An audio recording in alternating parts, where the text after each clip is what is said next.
Hi there. Welcome to this lesson on Pure Mathematics 3. And in this lesson, we're looking at how you can use the addition formulae to help you solve certain types of trigonometric equation. Now we'll go straight into an example. This one uses the addition formula for cos A plus B. Cos A plus B is equal to cos A cos B minus sin A sin B. And we will use this both on the left-hand side and on the right-hand side of the equation. But I'll let you have a go yourself first. So pause the video and then come back to me again when you're ready. Okay, let's have a look at this. So using the addition formula on the left-hand side, we'll get cos theta cos 60 minus sin theta sin 60. Using it on the right-hand side, we'll get 2 into cos theta cos 30 minus sin theta sin 30. Then we can find the exact values of these certain trig functions. Cos 60 is equal to a half, sin 60 is root 3 over 2, cos 30 is root 3 over 2, and sin 30 is a half. Then we'll collect the cos thetas on the one side and the sin thetas on the other side. The reason for this will become clear in a moment. Then we'll factorize. That'll give us a half minus root 3 into cos theta on the left, and root 3 over 2 minus 1 into sin theta on the right. Bringing the cos theta over to the right-hand side and the root 3 over 2 minus 1 to the left-hand side gives us that. And that was the reason for collecting the causes on the one side and the sines on the other side. If you're able to do that, then frequently you can then bring the cos over as we've done. And sin theta divided by cos theta will simplify to tan theta. It's quite easy to miss that. So simplifying the left-hand side, just throwing it all in the calculator, gives us 4 plus 3 root 3 is tan theta. Then we just do inverse tan on the calculator, which gives us theta equals 83.8 degrees. We need to go back to the question in this point and just check what range they've asked us to find solutions in. Now they've asked us to find all the solutions in a range from 0 up to 360 degrees. Tan is the easiest of the functions to find extra solutions for. All you have to do is add or take away multiples of 180 degrees. So if I add on 180 to 83.8, I'll get 263.8 degrees, which is a second solution.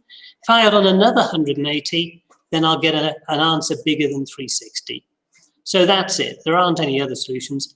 The solution is theta equals 83.8 or 263.8 degrees. Example 2. Example 2 uses the double angle formula for cos. Cos 2a is 2 cos squared a minus 1. When we use that to break up cos 2 theta here, we'll get a quadratic in theta that we then need to solve.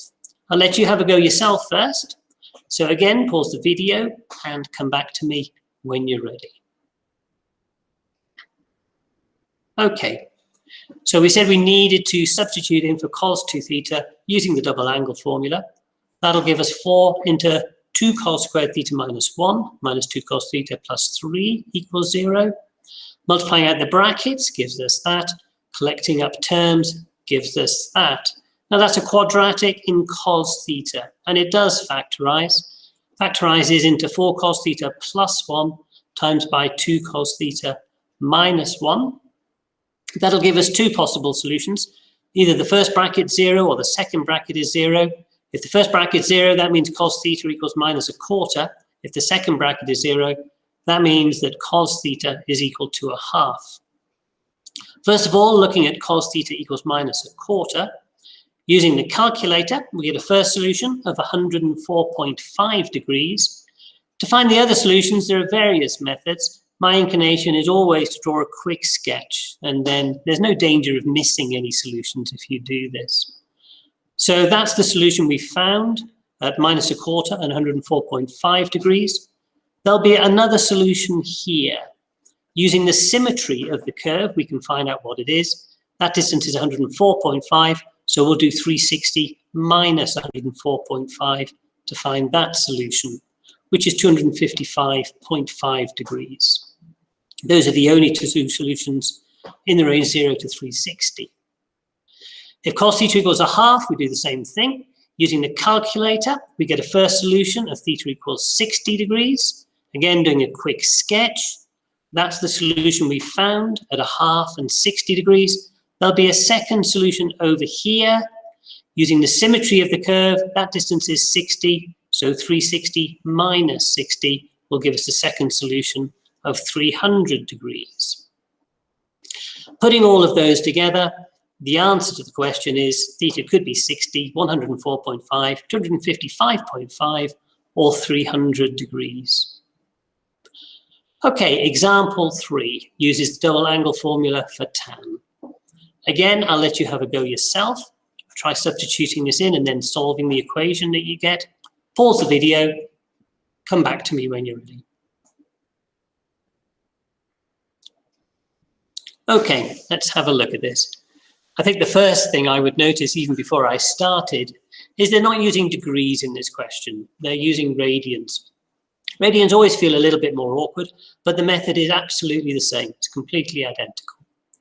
So substituting in for tan 2y, that'll give us 3 times by 2 times the tangent of y over 1 minus tan squared y times by tan y equals 5. And then what I've done is multiplied both sides by 1 minus tan squared y, moving this over to this side. And that'll give me 6 tan squared y on the left and 5 minus 5 tan squared y on the right. Moving the 5 tan squared y across gives us 11 tan squared y equals 5. Moving the 11 across gives us tan squared y is equal to 5 divided by 11. Then we just need to square root both sides. That gives us the tangent of y is plus or minus the square root of 5 divided by 11. First of all, doing plus 5 root, the square root of 5 divided by 11. That'll give us, using the calculator, y equals 0.59 radians. Now to find extra solutions, we need to add on multiples of 180 degrees. In radians, that means adding on multiples of pi. So if I add pi to that, I'll get a second solution of 3.7 radians, which is still less than 2 pi. If I add on another pi, then I'll be outside that range. So those are the only 2 solutions for tan y equals plus the square root of 5 divided by 11. If tan y equals minus the square root of 5 divided by 11, again, using the calculator, you get the first solution, which is y equals minus 0.59. Now that's outside our range. We don't want to go below 0. It's not a problem, but it won't be one of the solutions. If I add on 180 degrees to that, means I need to add on pi radians. Adding on pi takes me up to 2.5 radians. If I add on another pi, that'll take me up to 5.7 radians, which is still less than 2 pi. But if I add on another pi, then I will be outside of the range. So those are all the solutions. Putting them in order and not including the negative one, that gives me the answer is y is 0.59, 2.5, 3.7, or 5.7 radians. Okay, example 4 doesn't actually include an equation to solve, but it's a question on how you can use the double angle formulae and the addition formulae to find formulae for higher order angles, 3a, 4a, 5a, and so on and so on. Now, in this example, what you're asked to do is expand sine 2a plus a using the formula for sine a plus b in order to show that the sine of 3a is equal to 3 sine a minus 4 sine cubed a.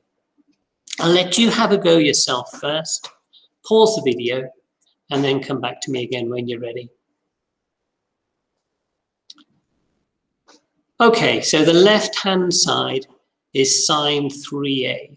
Sine 3a is sine 2a plus a. We know we need to do that because they've told us that in the question. We can then expand that using the addition formula for sine a plus b. And that'll give us sine 2a times cos a plus cos 2a times sine a. Now, sine 2a and cos 2a, we can expand those using the double angle formulae for sine 2a and cos 2a. So substituting those in will give us that. Multiplying out the brackets gives us 2 sine a cos squared a plus sine a minus 2 sine cubed a. Now at this point, I think I glance at what I'm trying to get for the answer. And the answer only has sine a's in it. It doesn't have any cos a's at all.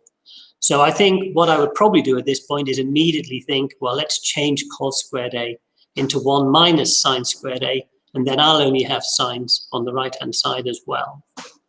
So that will give me that, 2 sine A into 1 minus sine squared A, plus sine A minus 2 sine cubed A. Multiplying out the brackets gives me that. Collecting together the terms gives me what I want. That was the answer that I was trying to get. 3 sine A minus 4 sine cubed A. So I've shown that the left-hand side is equal to the right-hand side. I've shown what they asked me to show. Last example. Example 5. This one is using the formula that we just derived for sine 3A, which is that sine 3A is equal to 3 sine A minus 4 sine cubed A. And using that identity, we're going to try and solve this equation. We'll be changing sine 3x using this identity. You have a go yourself first. Pause the video. Come back to me when you're ready. Okay, let's have a look. So sine 3x. Sine 3x is equal to 3 sine x minus 4 sine cubed x. That was what we proved on the last question. And I've multiplied out the brackets on the right-hand side here. Collecting together all the terms on the left-hand side gives me a cubic equation. 4 sine cubed x minus 4 sine squared x minus sine x plus 1 equals 0. Now at this point, you need to remember work you've done on the remainder theorem and the factor theorem to try and find one solution to that cubic. Now, if sine x equals 1, we immediately get a solution.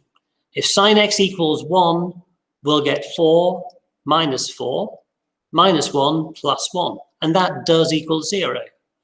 So sine x equals 1 works as a solution. That means if sine x equals 1 is a solution or a root, then sine x minus 1 is a factor of that cubic equation. So 4 sine cubed x minus 4 sine squared x minus sine x plus 1, I can divide through by sine x minus 1. And working out what I need to multiply in order to get this, it'll be sine x minus 1 times 4 sine squared x. That'll give me the 4 sine cubed x. It also gives me the minus 4 sine squared x that I want, so that term works. To get the minus sine x, I just need minus 1 here, times by the sine x gives me that. And the last term works. Minus 1 times minus 1 is plus 1, so all is well. From here on, it's a lot more straightforward. So sine x minus 1 times 4 sine squared x minus 1 equals 0, is what this cubic equation factorizes into. But this second term also factorizes. That's the difference of 2 squares. Before we do that, we'll just look at the solution. First of all, if sine x minus 1 equals 0. So if sine x minus 1 equals 0, that gives us sine x equals 1. And using the calculator, you'll get x equals 90 degrees. If I was to do a sketch of sine x, you'll see that there is only one solution where sine x equals 1 in the range 0 to 360. So x equals 90 is the only solution in the range 0 to 360. 4 sine squared x minus 1, I could have factorized into 2 sine x plus 1 times 2 sine x minus 1, but I've chosen not to do that. Instead, you can just change that to 4 sine squared x equals 1, which gives you sine squared x equals a quarter, and then I can square root both sides, which gives me sine x is equal to either plus a half or minus a half. If sine x is plus a half, then the calculator gives me the solution x equals 30 degrees. I'd need to do a sketch to find the other solution. If I did a sketch, then you'd find out that the other solution is 150 degrees. If sine x equals minus a half, calculator gives you the first solution, which is x equals minus 30 degrees. And then I'd normally do a sketch to find this second solution, which is that x is 210 degrees. Minus 30 is outside of the range. So again, using the sketch, you can find a third solution, 330 degrees, which is inside the range. Now I've got lots of solutions there. One of them I can't count because it's less than 0, but tidying all of that up gives me the answer that x could be 30 degrees, could be 90, could be 150, could be 210, or it could be 330 degrees. Okay, that does get us to the end of this lesson. If you've got the textbook, then turn to page 84 and have a go at exercise 4D. Thank you very much for listening, and cheerio.